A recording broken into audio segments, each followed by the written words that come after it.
So the Boston Bruins just re-signed Brandon Carlo for a 6-year deal worth about $4.1 million per year. That's a total of $24.6 million in total. Now I think is a really good deal, mostly because Brandon Carlo is one of my favorite players to play for the Boston Bruins. He's really good defensively, really not that great offensively, but I think it really balances out.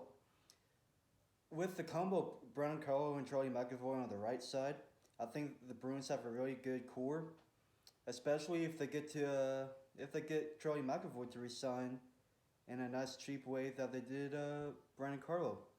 The biggest issue for me with Brandon Carlo is obviously the concussions.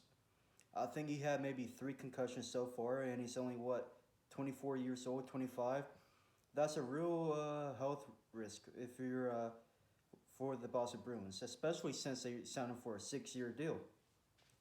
But in reality, the term isn't too bad at all. $4.1 million per year, not bad at all.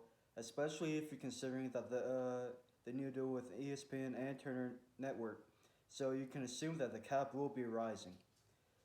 But like I said, Brandon Carlo does have a concussion history, which honestly, looking outside of hockey, you have to feel for the guy because you don't know what his life is going to be after hockey. But looking back to the Bruins, I think he brings back a good bit of leadership for the future because if you remember correctly, he did become assistant captain when I believe David Krejci got out. So he's still young, but he does have leadership qualities, which is great for the Boston Bruins. And since he's there for another 6 more years, is you would think that he'll be able to help out all the young players that will hopefully be coming through the Boston's Bruins team in the future. But like I said, he is one of my favorite players, so I may be biased. But in my opinion, he's a very underrated player, one of the better defensemen in the league. And if you're looking on pure defense stats, he's really great. Like I said, didn't bring too much offensively. He had 4 points this year in 27 games, and then 19 in 67 games.